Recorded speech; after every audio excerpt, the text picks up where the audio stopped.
Sarah had always loved the sea. She would sit by the window of her father's house, gazing at the sparkling water in the distance. It was calm most days, but when the winds picked up, the waves would crash against the shore, creating a soft, rhythmic sound that filled the air.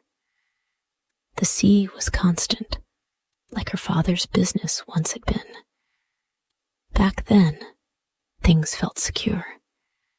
They lived in a beautiful house with a big garden, and her father always seemed happy.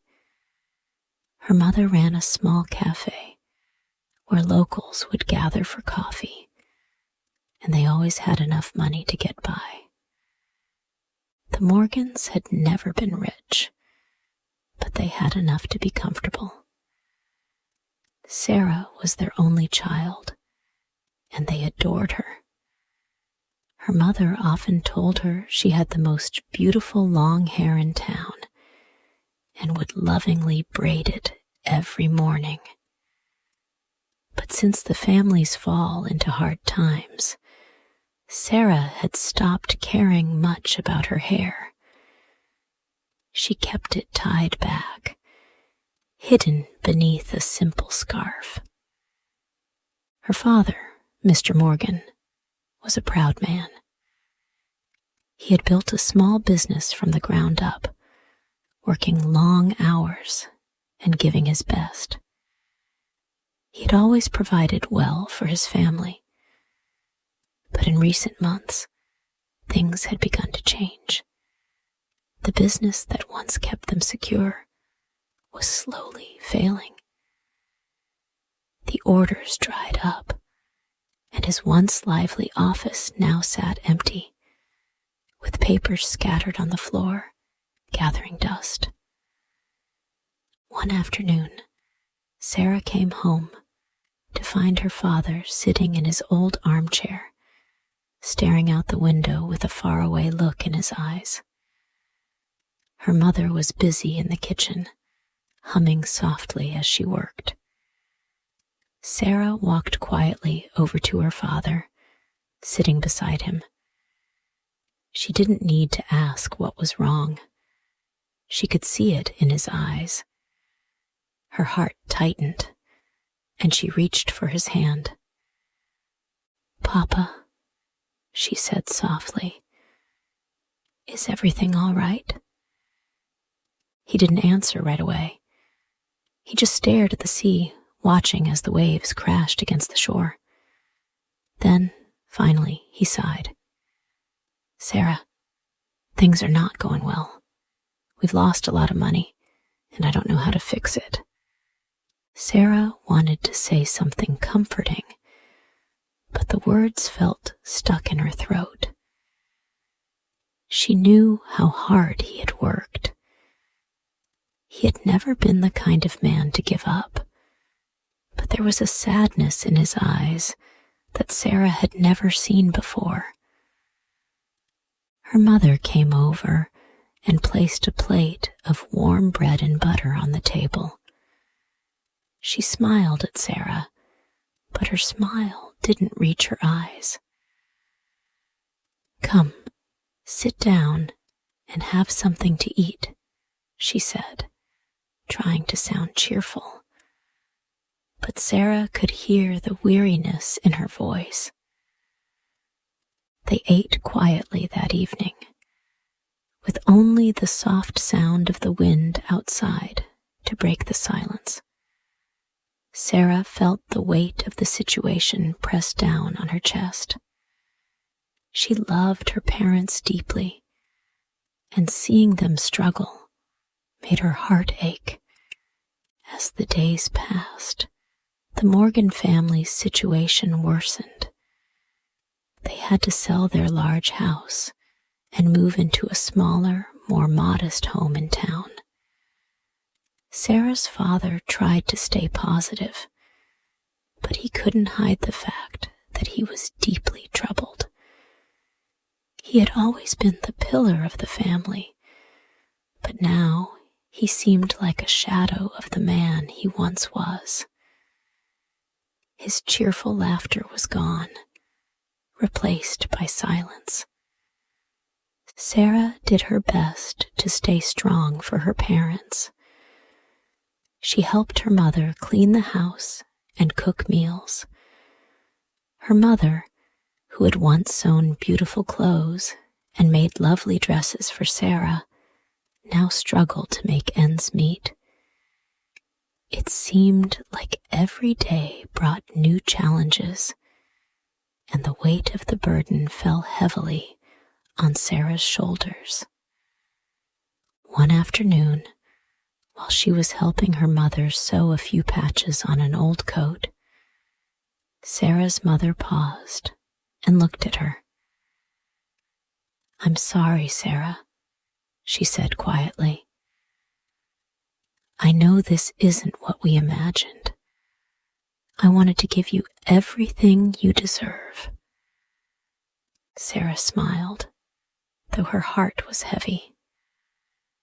"Mama, I don't need anything but you and Papa. We're a family. We'll get through this together." Her mother smiled faintly, her eyes brimming with unshed tears. "You're a good girl, Sarah, but I know how much you've had to give up." Sarah wanted to argue, to tell her mother that nothing really mattered except their family's happiness, but the words didn't come. Instead, she focused on the small, simple things that gave her comfort. The smell of fresh bread baking, the sound of her father's voice as he hummed softly to himself while working in the next room. Despite their difficulties, there were moments of peace. They still had each other, and that was enough for now. One evening, after a long day of helping her mother clean, Sarah sat by the fire in the living room. Her mother was sitting across from her, stitching a piece of cloth. The glow from the fire cast soft shadows across the room, and Sarah couldn't help but notice how tired her mother looked. Her once vibrant eyes now seemed dimmed by worry. Her mother glanced up at Sarah and smiled. "I made something for you, dear." Sarah's heart fluttered. Despite everything, her mother had managed to create something special for her. She walked over to her mother and saw a small blue ribbon in her hands. It was simple, but there was something beautiful about it. Perhaps it was the love and care her mother had sewn into it. Sarah's mother took the ribbon and gently tied it in Sarah's hair.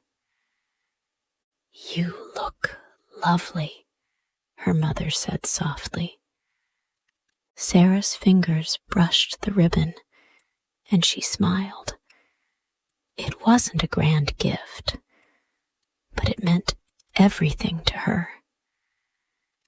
It was a symbol of her mother's love, a small reminder of the happy days before everything had changed. Sarah wore that ribbon every day, even though she kept it hidden beneath a scarf. It gave her strength, a small token of the love and hope her mother still had, despite the hardships they faced. It reminded her that there was still beauty in the world, even when everything else seemed so bleak. The days continued to blur together for Sarah. Her family situation seemed to worsen with each passing week. She knew her parents were doing their best to stay strong, but the sadness in their eyes was hard to ignore. Sarah had never felt so responsible for their happiness. She tried to balance her work around the house and the little job she had started at Mr. Phillips' store. The work wasn't glamorous, but it gave her a sense of purpose. Mr. Phillips was an older man with a friendly face, though his eyes often seemed tired. He ran a small shop in the town square, selling everyday items like bread, vegetables, and small household goods. It wasn't a large business, but it helped keep him afloat. When he had heard about Sarah's family's troubles, he offered her a part-time job. She had been hesitant at first. She didn't want to burden him, but he insisted. "Sarah," Mr. Phillips said one morning, as she carefully stacked bags of flour, "you have a good heart, and you work hard. That's rare in a young person these days. Don't sell yourself short." Sarah looked at him, surprised. She was used to being quiet and keeping her head down, but Mr. Phillips had a way of making her feel seen.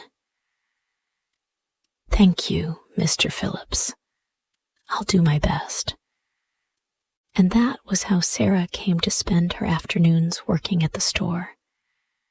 She ran errands, helped with deliveries, and sometimes just sat behind the counter, smiling at the customers as they came in. It wasn't much, but it helped ease the pressure on her parents. Though her heart ached seeing them struggle, Sarah was proud of the small ways she could contribute.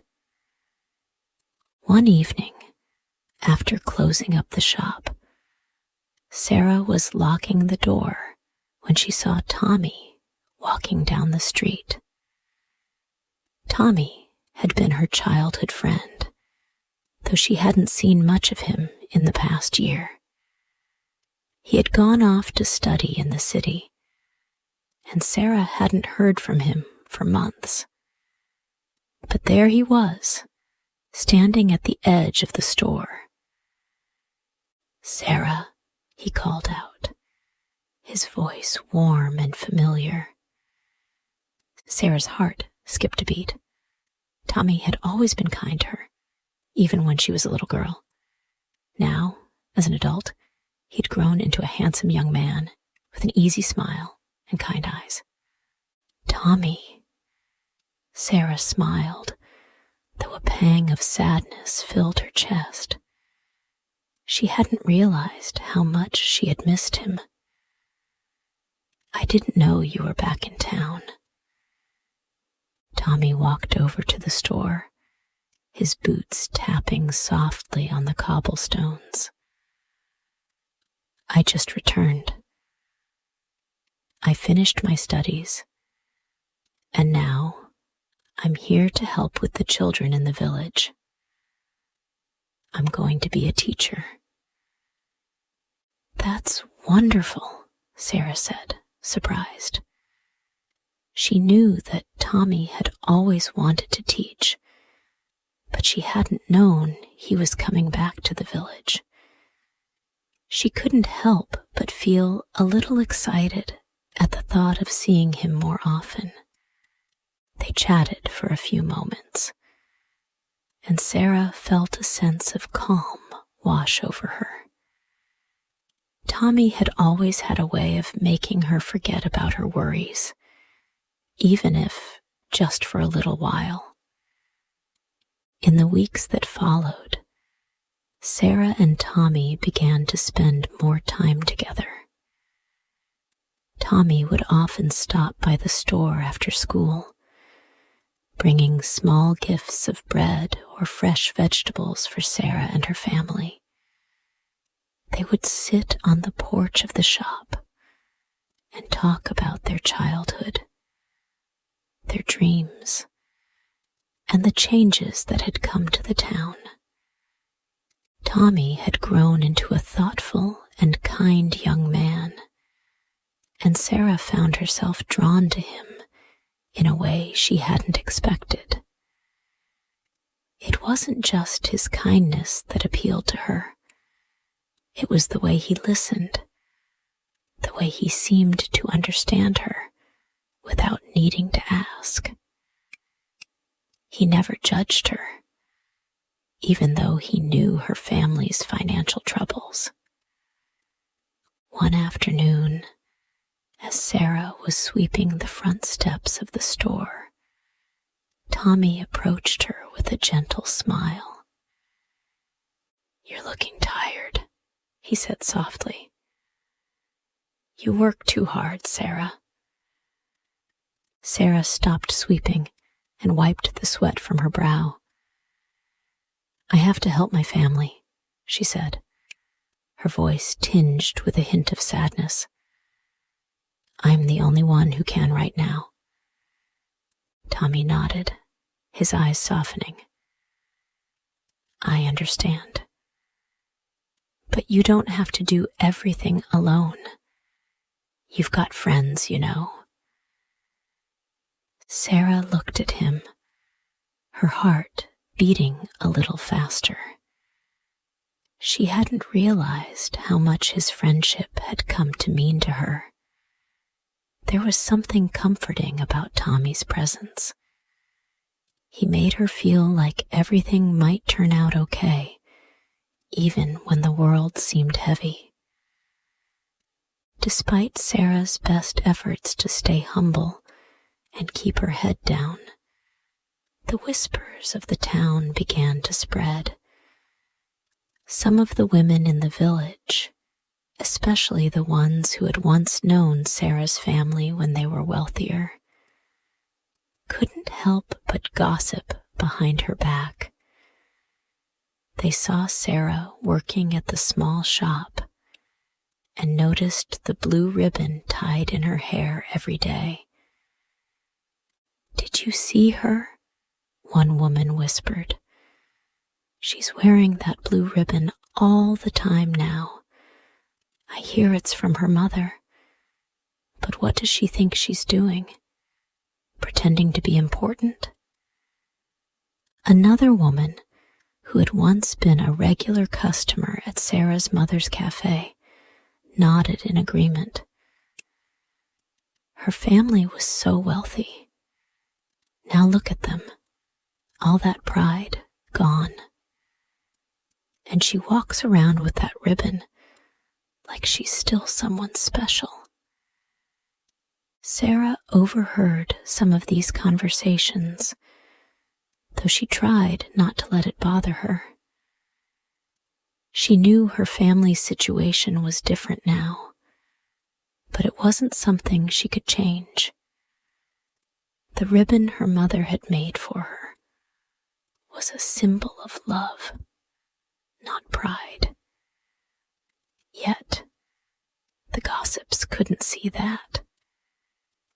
It hurt Sarah more than she let on, but she carried on with her work. She knew she had to focus on the things that mattered most: her family, her own strength, and the kindness she found in the people around her, like Tommy. Now, from this point, the story will be continued in the next part.